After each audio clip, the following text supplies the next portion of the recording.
नमस्कार दोस्तों, एक बार फिर से स्वागत है आपका हमारी इस प्रीवियस ईयर की क्लास में यूपी पीसीएस प्रीलिम्स 2026 के संदर्भ में जो हम कर रहे हैं। तो यहाँ पे ये हमारी सीरीज़ है जहाँ पे हम पिछले 8 वर्षों के 2018 से 2025 के प्रश्नों को विस्तृत व्याख्या डिटेल एक्सप्लेनेशन के साथ कर रहे हैं और subject wise plus year wise. ठीक, तो आज हमारी सेकंड क्लास है। ठीक, सेकंड क्लास है जहाँ पे हम करेंगे मॉडर्न हिस्ट्री से जुड़े हुए वर्ष 2019 में। ठीक, वर्ष 2019 में मॉडर्न हिस्ट्री के अंतर्गत जो प्रश्न पूछे गए थे उन्हें यहाँ पे करेंगे डिटेल एक्सप्लेनेशन के साथ। दोस्तों चलिए शुरू करते हैं। तो आपको बता दें वर्ष 2019 में, ठीक, वर्ष 2019 में जो number of question total history से पूछे गए थे वो थे 25। ठीक, नंबर ऑफ क्वेश्चन 25 पूछे गए थे, जिसके अंतर्गत जो आपका हमारा यहाँ पे जो टॉपिक मॉडर्न हिस्ट्री है इसके अंतर्गत पूछे गए प्रश्नों की संख्या थी 12। लगभग 50% क्वेश्चन जो थे वो मॉडर्न हिस्ट्री से। तो चलिए शुरू करते हैं। तो हमारा पहला क्वेश्चन जो कि वर्ष 2019 में पूछा गया था, नेटिव मैरिज एक्ट किस वर्ष पारित किया गया था? ठीक, कौन सा एक्ट? Native marriage act. यह सामाजिक सुधार की दिशा में किए गए प्रयासों से संबंधित प्रश्न है। तो 1870 में, 1872 में, 1874 में या 1876 में? तो यहाँ पे आपका जो आंसर हो जाएगा वो होगा ऑप्शन बी 1872, 1872 में। कब? तो याद रखिएगा जो नेटिव मैरिज एक्ट था, ठीक, native marriage act, civil marriage act भी जिसे कहते हैं, ये किस वर्ष पारित किया गया था? ठीक, वर्ष 1872 में, 1872 में इसे पारित किया गया था। आइए देखते हैं व्याख्या। तो जैसा कि हमने बताया कि 1872 में, ठीक, नेटिव मैरिज एक्ट या सिविल मैरिज एक्ट बाल विवाह रोकने के उद्देश्य से, क्या उद्देश्य था इसका? बाल विवाह रोकने के उद्देश्य से 1872 में पारित किया गया था। ठीक, आगे इसी एक्ट के अगले कदम के तहत जो 1891 में BM मालाबारी के प्रयासों से एज ऑफ कंसेंट एक्ट लाया गया। ठीक, वो कब लाया गया था? कभी आपसे पूछा तो एज ऑफ कंसेंट एक्ट, ठीक, ये क्योंकि ये भी विवाह से ही जुड़ा हुआ था। तो एज ऑफ कंसेंट एक्ट जो पारित किया गया था ये 1891 में किसके प्रयासों से? BM मालाबारी के प्रयासों से। और इसमें क्या था, जिसमें 12 वर्ष से कम उम्र की लड़की के विवाह पर क्या कर दिया गया? प्रतिबंध लगा दिया गया। ठीक, कितनी उम्र? 12 वर्ष से कम आयु की लड़कियों के विवाह पर प्रतिबंध लगा दिए गए। उसके बाद अंततः स्वतंत्रता के पश्चात जैसा कि अभी हम देखते हैं कि बाल विवाह निवारण अधिनियम पारित किया गया और उसमें लड़के की और लड़कियों की विवाह की जो उम्र निर्धारित की गई, तो लड़कियों के लिए 18 वर्ष और लड़कों के लिए 21 वर्ष निर्धारित है। तो जैसा कि हमारा प्रश्न था कि नेटिव मैरिज एक्ट किस वर्ष पारित किया गया, तो वो 1872 में। और कभी एज ऑफ कंसेंट एक्ट पूछता है तो वो 1891 में। अगला प्रश्न है क्वेश्चन नंबर सेकंड जो कि आपके विद्रोह से। तो विद्रोह का टॉपिक तो आपका काफ़ी इंपॉर्टेंट है, इस टॉपिक को आप लिख लीजिए। और सारे विद्रोह जितने भी 3 तरह के विद्रोह हुए थे, एक जन विद्रोह हुए थे, ठीक, जिसमें आपका हुआ था सन्यासी विद्रोह, फकीर विद्रोह, इस तरह के। दूसरा था जनजाति विद्रोह और तीसरा जो किसान विद्रोह। ठीक, किसान विद्रोह। तो जितने भी इस तरह के विद्रोह हुए हैं वो किस वर्ष घटित हुए थे, उनके नेता कौन थे और किस क्षेत्र में घटित हुए थे, ये आपको याद होना चाहिए। इससे काफ़ी इंपॉर्टेंट टॉपिक है ये। 2018 में भी हमने इससे संबंधित प्रश्न एक किया है। ठीक, तो यहाँ पे प्रश्न है सूची 1 सूची 2 को सम्मिलित कीजिए सूचियों में दिए गए कूट के आधार पे हमें। ठीक, तो एक तरफ आपके आंदोलन है वही और दूसरा तरफ वर्ष।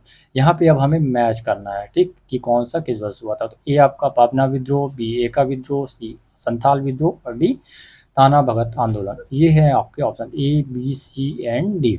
अब यहाँ पे हमारा आंसर क्या होगा, तो हम पहले इसे मैच करते हैं। तो जैसे कि आपका यहाँ पे फर्स्ट महीने में मैच करते हैं फिर आंसर देखेंगे। तो फर्स्ट होगा जैसे आपका पाबना विद्रोह। ठीक, तो ये हुआ था आपका 1873, ये 76 है। ठीक, 1885 नहीं, ये 1876। तो ए का आपका हो जाएगा 2। ठीक, पाबना विद्रोह वर्ष 1873 से 1876 के बीच में हुआ था बंगाल के पाबना क्षेत्र में। एका आंदोलन जो कि एक कृषि आंदोलन था, ठीक, किसान आंदोलन था, यह कब हुआ था? वर्ष 1922 में। ठीक, तो आपका यहाँ पे बी का हो गया 3।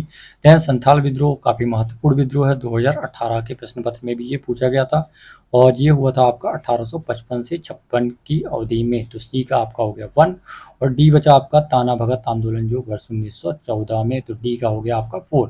तो आइए आंसर देखते हैं। ए का 2, बी का 3, सी का 1, डी का 4 जो होगा वो होगा आपका ऑप्शन बी में है और ये आपका राइट आंसर। ठीक, तो पवाना विद्रोह 1873 से 76 की अवधि में। ठीक, और एका आंदोलन 1922 में, संथाल विद्रोह 1855 से 56 और ताना भगत आंदोलन वर्ष 1900। आइए देखते हैं अगला क्वेश्चन, क्वेश्चन नंबर 3 जो कि आपके राष्ट्रीय आंदोलन से जुड़ा हुआ है। ठीक, नेशनल इंडियन नेशनल मूवमेंट से संबंधित है। निम्नलिखित में से कौन सा सही सम्मिलित नहीं है। यहाँ पे आपको बताना है ये जो घटनाएं हैं और उनके वर्ष के संदर्भ में निम्नलिखित में से कौन सी जोड़ी सही मैच नहीं है। तो भारतीय जल सेना अधिनियम, भारतीय जल सेना अधिनियम वर्ष 1927 में, सविनय अवज्ञा आंदोलन वर्ष 1930 में, तृतीय गोलमेज सम्मेलन अधिवेशन जो था ठीक 1931 में, और सांप्रदायिक निर्णय जो हुआ था ये जिसे कम्युनल अवार्ड भी कहते हैं 1933 में। तो यहाँ पे हमारा जो राइट आंसर होगा वो क्या पूछा है आपसे, मैच नहीं है। तो ठीक, भारतीय जल सेना अधिनियम 1927 में ये बिल्कुल आपका सही है। सविनय अवज्ञा आंदोलन वर्ष 1930 में ये भी आपका सही है। द्वितीय गोलमेज जो अधिवेशन था, ठीक 3 गोलमेज अधिवेशन हुए थे 1930 में, 1931 में और 1932 में। और सबसे लास्ट है सांप्रदायिक पंचायत, तो ये आपका यहाँ पे रॉन्ग है क्योंकि ये हुआ था 1932 में तीसरे गोलमेज सम्मेलन की अवधि के दौरान। ठीक, तो यहाँ पे जो आपका आंसर होगा वो होगा आपका ऑप्शन डी सांप्रदायिक निर्णय, जो कि ये याद रखिएगा वर्ष 1932 में। अब आइए देखते हैं इसकी। तो जैसा कि हमने बताया यहाँ पे कि आपका जो सांप्रदायिक निर्णय है ये 1933 में गलत था। व्याख्या है सांप्रदायिक निर्णय, ठीक पंचायत जिसे कम्युनल अवार्ड बोलते हैं, ब्रिटिश प्रधानमंत्री रैमजे मैकडोनाल्ड, ठीक उस समय ब्रिटिश प्रधानमंत्री जो थे रैमजे मैकडोनाल्ड ने 16 अगस्त 1932 को विभिन्न समुदायों के प्रतिनिधित्व के विषय पर एक पंचार्ट जारी किया, ठीक जिसे सांप्रदायिक पंचार्ट कहा गया। कब किया? 16 अगस्त 1932 को। ठीक, तो यहाँ पे ये गलत है, 1932 आया। यह दलित वर्ग को भी अल्पसंख्यक मानकर हिंदुओं से अलग कर दिया गया था, ठीक इसके अंतर्गत, जिसके बाद में गांधी जी ने पूना में अनशन जारी किया और पूना पैक्ट हुआ आगे जाकर कर। ठीक, भारतीय जल सेना अधिनियम वर्ष 1927 में पारित हुआ था, बिल्कुल सही है। सविनय अवज्ञा आंदोलन वर्ष 1930 में हुआ था, ठीक बिल्कुल सही है। गांधी जी ने दांडी मार्च जब खत्म किया उसके पश्चात, तो गांधी जी ने दांडी मार्च, ये भी काफी इंपॉर्टेंट है, 12 मार्च 1930 को शुरुआत की थी और 5 अप्रैल को यह समाप्त हुआ।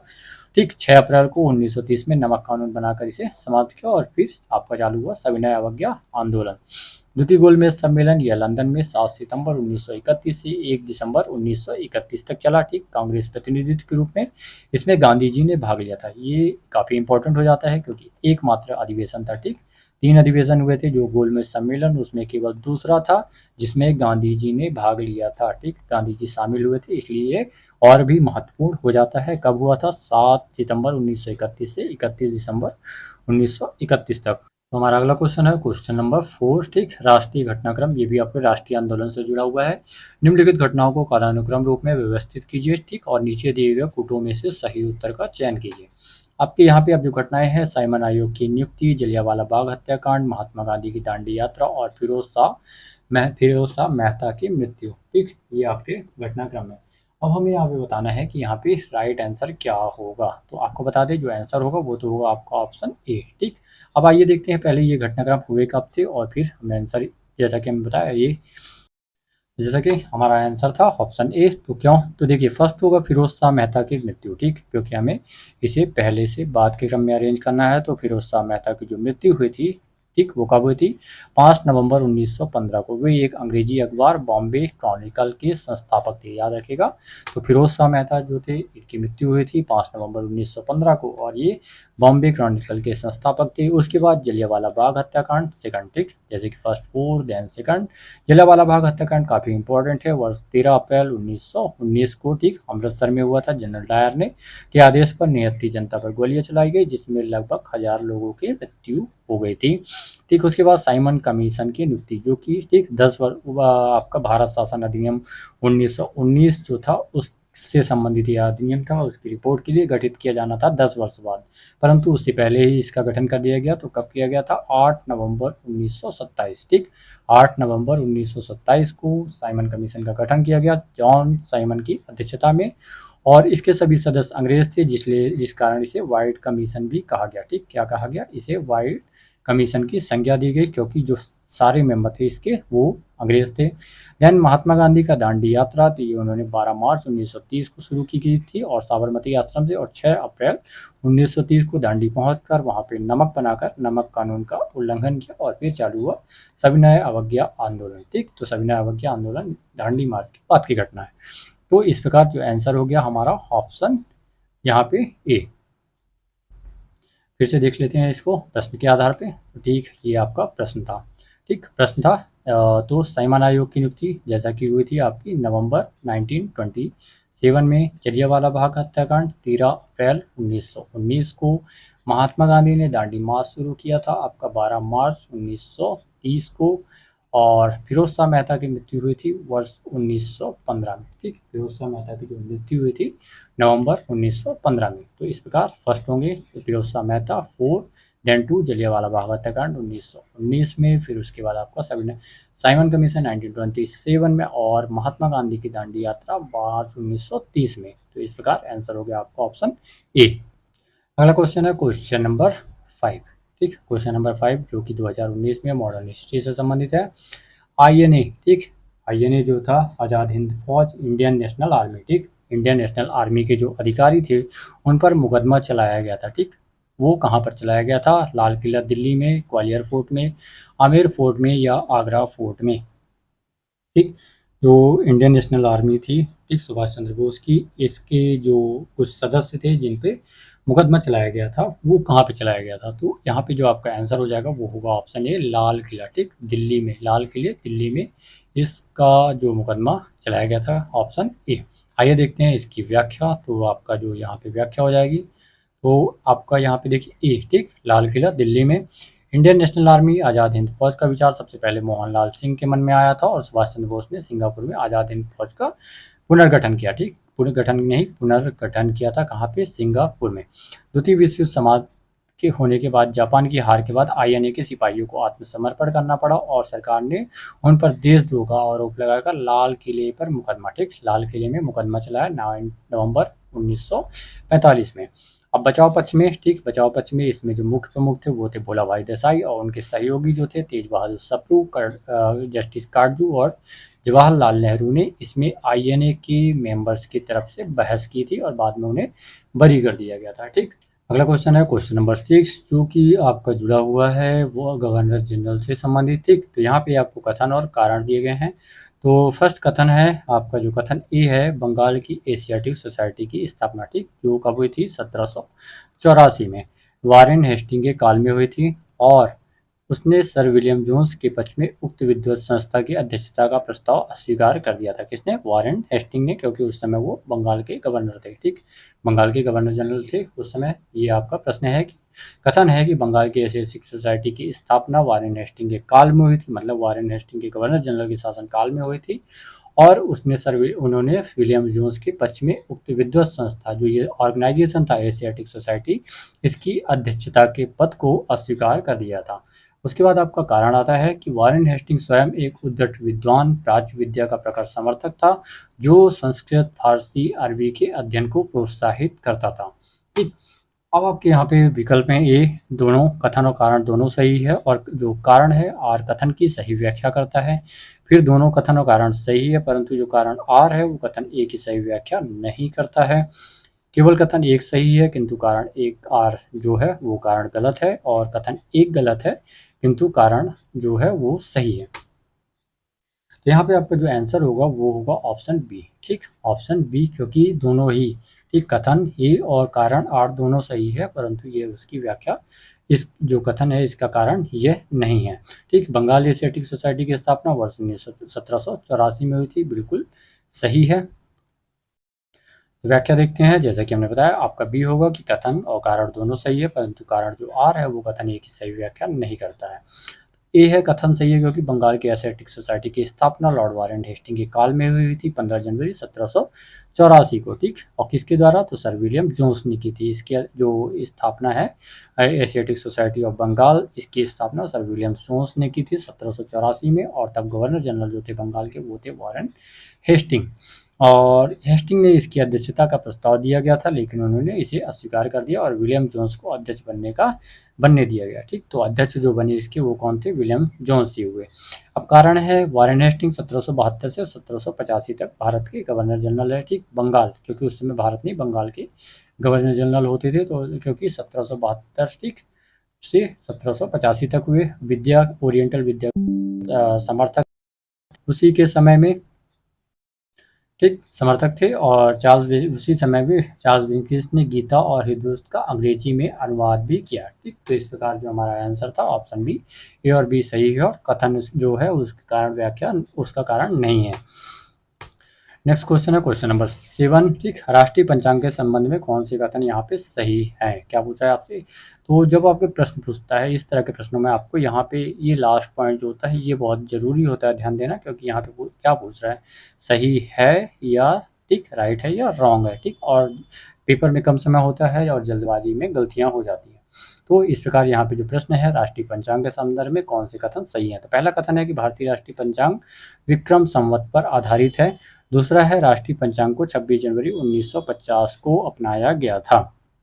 अब आपके विकल्प हैं केवल एक सही है, केवल दो सही है, एक और दो दोनों सही है, ना तो एक और ना ही दो। ठीक, दोनों ही स्टेटमेंट यहाँ पे रॉन्ग है।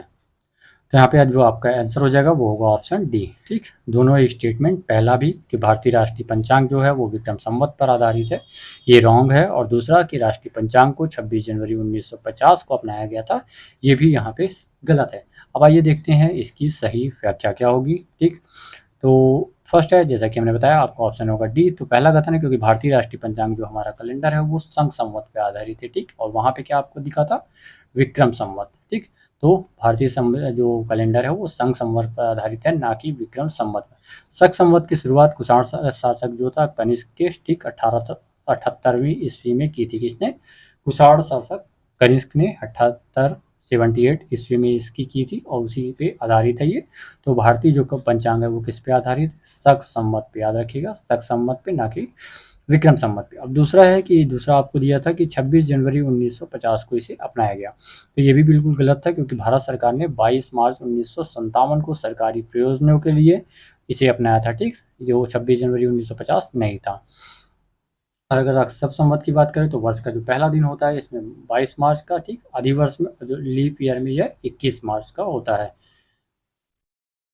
हमारा अगला क्वेश्चन है क्वेश्चन नंबर 8, जो कि आपका संबंधित है संधियों से। ठीक, क्योंकि बहुत सारे जब भारत विजय की थी अंग्रेजों ने तो बहुत सारे युद्ध हुए थे, और वो युद्ध किसी न किसी संधियों के माध्यम से, जैसे कि आंग्ल कर्नाटक, आंग्ल मैसूर, आंग्ल मराठा, आंग्ल सिख, तो ये युद्ध किसी न किसी संधि के माध्यम से समाप्त हुए।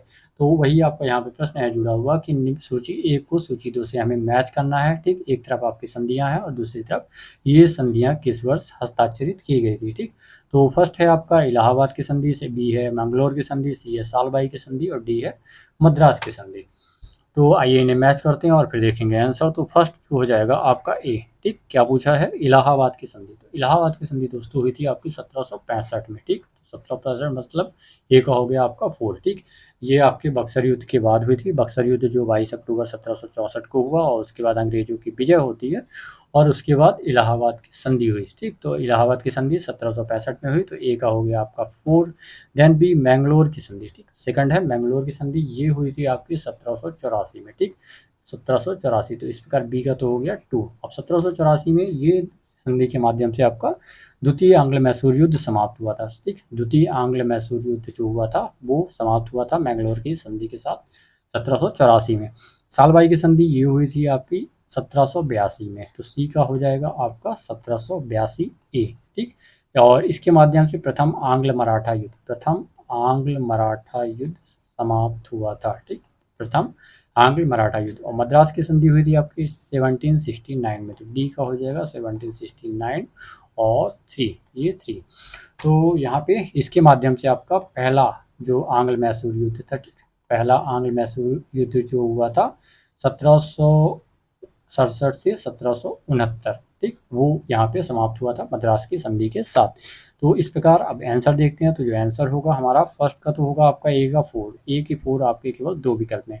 तो आप इस तरह से एलिमिनेशन मेथड के माध्यम से भी प्रश्न को हल करने की में, तो ए बी का 2, और इस प्रकार आपका समय भी बचा कि आपने 2 ही विकल्प के माध्यम से ये आपका सही आंसर आ गया। ठीक, अगला क्वेश्चन है क्वेश्चन नंबर 9।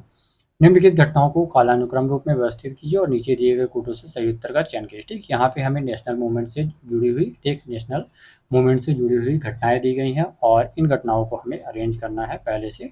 बात के क्रम में घटनाएं हैं पूना पैक्ट, गांधी इरविन समझौता, क्रिप्स मिशन और सविनय अवज्ञा आंदोलन की शुरुआत। तो यहाँ पे हमारा आंसर क्या होगा, तो फर्स्ट हम देखते हैं ये घटनाएं हुई कब थी। ठीक, तो फर्स्ट आपका यहाँ पे 4 हो जाएगा सविनय अवज्ञा आंदोलन। ठीक, सविनय अवज्ञा आंदोलन आपका 12 मार्च 1930 को गांधी जी के दांडी मार्च के साथ ही शुरू हुआ था। ठीक, तो और उसके बाद दूसरा है गांधी इरविन समझौता। गांधी इरविन समझौता हुआ था आपका 5 मार्च 1931 को। ठीक, जिसे दिल्ली समझौते के नाम से भी जाना जाता है। ठीक, दिल्ली में हुआ था। तो ये कब हुआ था? 5 मार्च 1931 को, जिसके तहत कांग्रेस द्वितीय गोलमेज सम्मेलन में भाग लेने के लिए सहमत हो गई और कांग्रेस की ओर से सेकंड गोलमेज सम्मेलन, जो कि वर्ष 1931 में हुआ था, गांधी जी ने उसमें भाग लिया था। पूना पैक्ट हुआ था सितंबर 1932 में महात्मा गांधी और डॉक्टर बी आर अम्बेडकर के बीच। ठीक, कहाँ पे? यरवदा जेल में। ठीक, पूना पैक्ट जो साइन हुआ था महात्मा गांधी और डॉक्टर बी आर अम्बेडकर के मध्य सितंबर 1932 में यरवदा जेल में, जिसके तहत दलितों के पृथक निर्वाचन समाप्त करने और प्रांतीय विधानमंडलों में उनके लिए सीटें आरक्षित करने का प्रावधान किया गया था, सीटों को बढ़ा दिया गया था। और क्रिप्स मिशन, तो ये तो बाद में आया था, मार्च 1940 में सर स्टैनफोर्ड क्रिप्स के नेतृत्व में भारत आया था, जिसने युद्ध के बाद भारत को डोमिनियन स्टेट देने का प्रस्ताव रखा था। ठीक, तो इस प्रकार हमारा जो आंसर है, जैसा कि हमने बताया, आंसर है आपका ऑप्शन सी। ठीक, सविनय अवज्ञा आंदोलन मार्च 1930। ठीक, और उसके बाद आपका यहाँ पे हुआ था गांधी इरविन समझौता 1931 में, जिसे दिल्ली समझौता भी कहते हैं। फिर पूना पैक्ट 1932 में हुआ था गांधी जी और डॉक्टर बी आर अम्बेडकर के मध्य, पूना के यरवदा जेल में दलितों के प्रतिनिधित्व को लेकर के। और क्रिप्स मिशन जो भारत आया 1942 में। तो इस प्रकार जो आंसर है आपका ऑप्शन सी।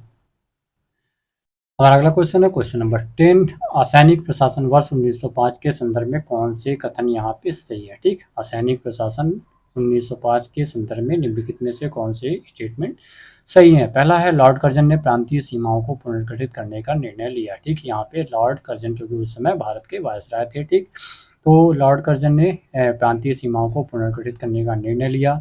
पूर्वी बंगाल और असम नामक एक नया प्रांत बनाया गया। ठीक, क्योंकि 1905 में ही बंगाल विभाजन हुआ था। ठीक, बंगाल विभाजन, तो पूर्वी बंगाल और असम नामक एक नया प्रांत बनाया गया। केवल एक और दो, दोनों, केवल दो, ना ही एक और ना ही दो। यहाँ पे आपका जो राइट आंसर होगा वो होगा ऑप्शन बी, एक और दो दोनों ही स्टेटमेंट सही है। ठीक, पहला भी और दूसरा भी। आइए देखते हैं इसकी व्याख्या। तो एक और दो दोनों स्टेटमेंट सही है। गवर्नर जनरल लॉर्ड कर्जन 1899 से 1905 के काल में वर्ष 1905 में प्रांतीय सीमाओं को पुनर्गठित कर बंगाल विभाजन किया गया था। ठीक, और याद रखिएगा बंगाल विभाजन की जो घोषणा की गई थी वो 20 जुलाई 1905 को। ठीक, कभी ये प्रश्न पूछता है तो 20 जुलाई 1905 को बंगाल विभाजन की घोषणा की गई थी। और इसके तहत बंगाल प्रेसिडेंसी को दो भागों में बांट दिया गया, पूर्वी बंगाल और पश्चिमी बंगाल। ठीक, तो और असम, जिसमें जो पूर्वी बंगाल था, ठीक, पूर्वी बंगाल में जो क्षेत्र गया वो राजशाही, चटगांव और ढाका शामिल थे, जबकि पश्चिमी बंगाल जो क्षेत्र है जिसमें बिहार और उड़ीसा शामिल थे। इस विभाजन का मुख्य उद्देश्य राष्ट्रवाद को कमजोर करना और सांप्रदायिकता को उभारना था। इस प्रकार दोनों ही स्टेटमेंट यहाँ पे जो आपके कथन है, ठीक, दोनों ही स्टेटमेंट सही है कि लॉर्ड कर्जन ने प्रांतीय सीमाओं को पुनर्गठित करने का निर्णय लिया था। ठीक, 1905 बंगाल विभाजन, और काफ़ी इंपॉर्टेंट है बंगाल विभाजन और स्वदेशी आंदोलन, ये दोनों घटनाक्रम जुड़े हुए हैं। ठीक, ये आप इन्हें बिल्कुल याद करिए, इससे प्रश्न पूछे जाते हैं। और पूर्वी बंगाल असम नामक नया प्रांत बना दिया गया था। अगला प्रश्न है क्वेश्चन नंबर 11। ठीक, मुस्लिम लीग एवं भारतीय राष्ट्रीय कांग्रेस के बीच राजनीतिक गतिरोध को दूर करने के लिए CR फॉर्मूला किसने बनाया था? ठीक, किसके मध्य? मुस्लिम लीग और इंडियन नेशनल कांग्रेस के बीच पॉलिटिकल जो डिस्टर्बेंस था, गतिरोध था, उसे दूर करने के लिए। ठीक, CR फॉर्मूला याद रखिएगा किस उद्देश्य से बनाया गया था? मुस्लिम लीग और भारतीय राष्ट्रीय कांग्रेस के मध्य राजनीतिक गतिरोध को दूर करने के लिए। अब यहाँ पे प्रश्न है कि ये किसने बनाया था? ए जवाहरलाल नेहरू, बी राजगोपालाचारी, सी चित्तरंजन दास या डी VP मेनन। तो यहाँ पे जो आपका इस प्रश्न का सही आंसर होगा वो होगा ऑप्शन बी। ठीक, ऑप्शन बी, सी राजगोपालाचारी। ठीक, जो CR फॉर्मूला था ये किसने रिप्रेजेंट किया था? सी राजगोपालाचारी ने। आइए देखते हैं आंसर। तो ऑप्शन हो गया आपका ऑप्शन बी, कांग्रेस और मुस्लिम लीग के बीच राजनीतिक गतिरोध को दूर करने के लिए चक्रवर्ती राजगोपालाचारी ने 1944 कभी तो CR फॉर्मूला 1944 में एक योजना प्रस्तुत की, जिसे CR फॉर्मूला कहा जाता है। इस फॉर्मूले के तहत उन्होंने प्रस्ताव दिया कि मुस्लिम लीग स्वतंत्रता की मांग का समर्थन करे, अंतरिम सरकार के गठन में कांग्रेस का सहयोग करे तथा युद्ध समाप्ति के बाद मुस्लिम बहुल क्षेत्रों में जनमत संग्रह कराया जाए, और वे अलग राज्य बनाना चाहते हैं या नहीं, जिन्होंने इस फॉर्मूले को अस्वीकार कर दिया था। ठीक, तो यहाँ पे ये आपको जो याद रखने वाली चीज़ें हैं वो है कि CR फॉर्मूला किसने प्रेजेंट किया था? तो राजगोपालाचारी ने।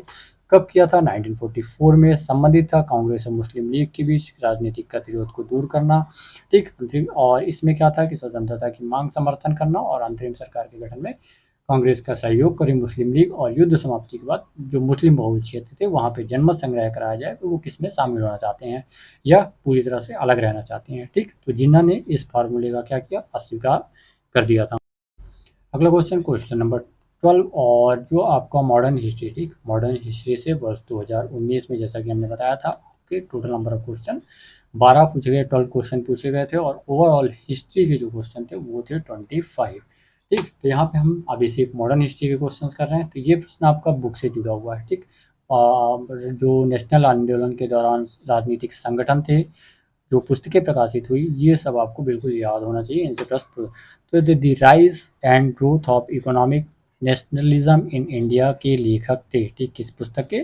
The rise and growth of economic nationalism in India के लेखक निम्नलिखित में से कौन थे? ए पार्थ सारथी Gupta, B A Gopalan, C B R Nanda and D Bipin Chandra. यहाँ पे जो आपका राइट आंसर होगा वो होगा ऑप्शन डी, ठीक। ये किसकी रचना है? बिपिन चंद्रा की, ठीक। आपकी जो इतिहास of economics nationalism in India किसकी पुस्तक है? बिपिन चंद्रा की, ठीक। प्रसिद्ध आधुनिक इतिहासकार मॉडर्न हिस्टोरियन बिपिन चंद्रा ने the rise of and growth economic nationalism in India, ठीक, economic policy of Indian national leadership 1880 से 1905 नामक एक महत्वपूर्ण पुस्तक लिखी, ठीक। इस पुस्तक में उन्होंने भारत के प्रारंभिक राष्ट्रवादी नेताओं के आर्थिक विचारों का विस्तृत वर्णन किया है, ठीक। तो ये हुए आज की हमारी क्लास, जहाँ पे हमने 2019 के प्रश्नों को किया। अगली क्लास में हम करेंगे वर्ष 2020 में मॉडर्न हिस्ट्री से जुड़े हुए प्रश्नों को। चलिए, धन्यवाद। जय हिंद।